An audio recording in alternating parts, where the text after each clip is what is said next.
Alright, in this video I'm going to talk a little bit about using scent and other attractants with the jigs. I don't really ever promote that, and it's definitely something that can be done. So I'll be talking about our stinger heads that you can use in tube jigs. We don't sell the tubes, just the hooks, the jig head.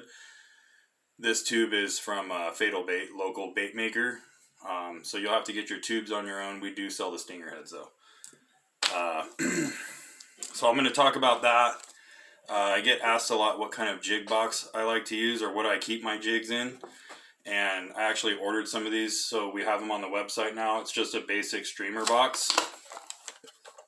It's got the little gasket around the edge, so it keeps it somewhat floatable and waterproof. If it gets submerged, water will seep in, so I don't want you to think it's like perfect. But if it's raining and stuff, your jigs will stay, dry, even though you don't really need to worry about that. So I'm going to talk about that, and then also another thing that I have on the website and stuff, but just so people know, marabou feathers are dyed, so they don't naturally come like this. So when they're wet, I try to keep my darks away from my brights like that. So like say you don't have a box and you just have a standard clear little lure box, and when you're done you're throwing them all together and they're wet, those will most likely bleed into each other, especially the yellow feather and the white feather. They'll kind of just absorb everything. Now if you're running these two together, the Death Dealer and the Olive, it's not gonna really do too much. I would still try to keep them all separate. Black feathers with black feathers, olive, so on and so forth. That'll be your best bet to keeping your feathers, bright or dark or however they are. You want to keep them that way. Not so much on the freshwater end unless I'm fishing somewhere that has a lot of algae or moss in the water, but definitely on the saltwater side. I always rinse off my jigs when I'm done. It's just, just get all that salt off of them. Better safe than sorry, in my opinion. Saltwater eats everything to pieces. And you got some nice jigs, so you don't want to go ruin them by leaving salt water to corrode on them.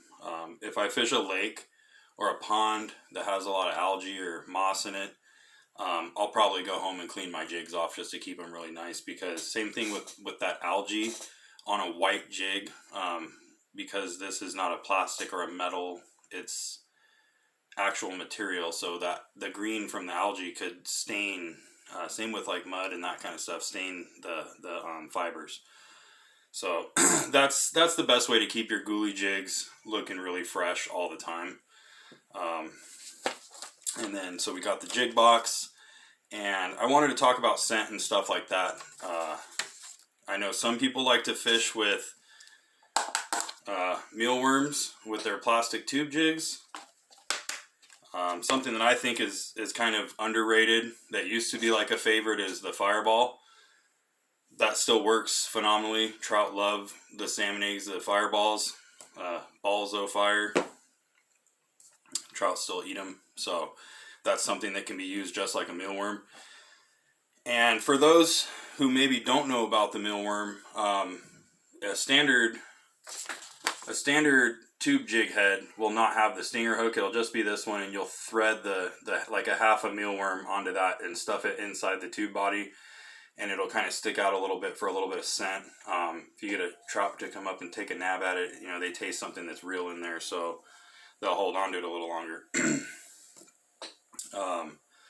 So something you can do with the mealworms is, let me go ahead and rig one of these up.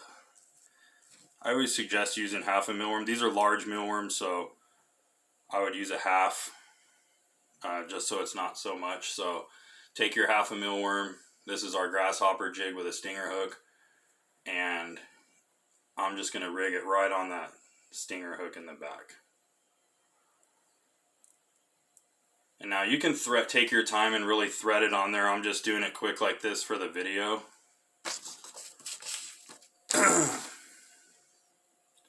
So that's where you would stick it on there. I mean, you could stick it up here, but it's going to affect the feather and all that stuff. So I would thread half a mealworm onto that little stinger hook there, And then at the end of your tail, you got a little snack for the trout or crappie or whatever you're chasing after. If that's the route you want to go, is using a mealworm. That's something that can be done. Same thing on the tube. You can stick a mealworm or a fireball at the end. I honestly, last year, we might have tried it like once or twice with the stinger using for that reason, but I had more success with the fireball.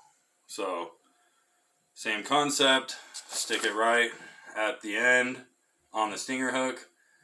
So, you know, it's kind of awkward looking. It's a big ball at the end of your tail, but surprisingly it swam just fine with it on there. And we had not so many of the big trout because there was more little trout at the time that we were trying it, but they were just chasing the shit out of this.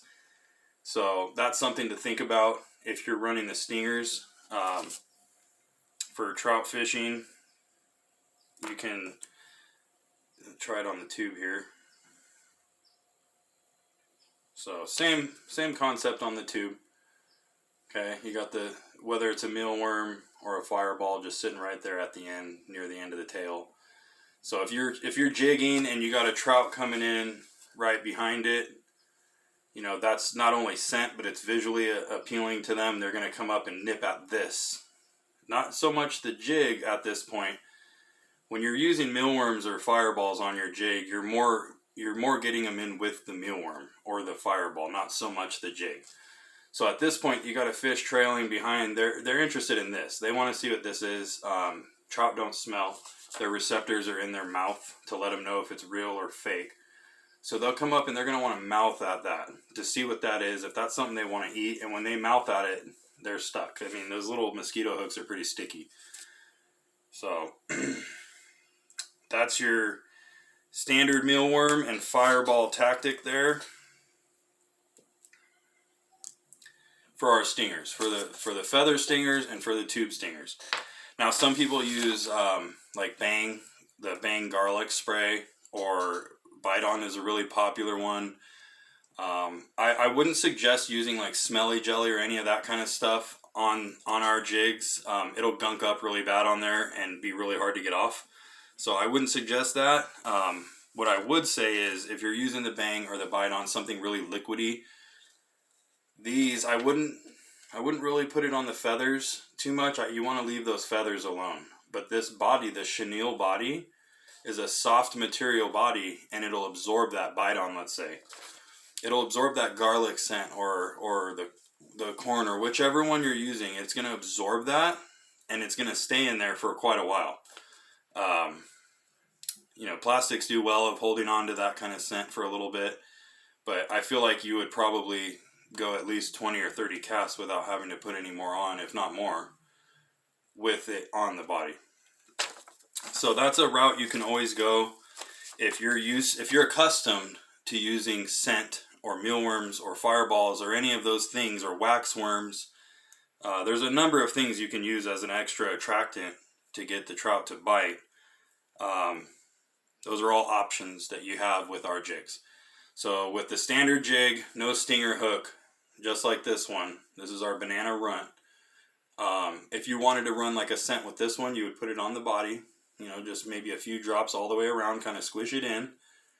It's going to stink like garlic, and when you throw it in the water, it's going to leave that scent trail behind it. It'll eventually feed through the feather on out, but you're not overpowering the feather to where it's not going to function properly.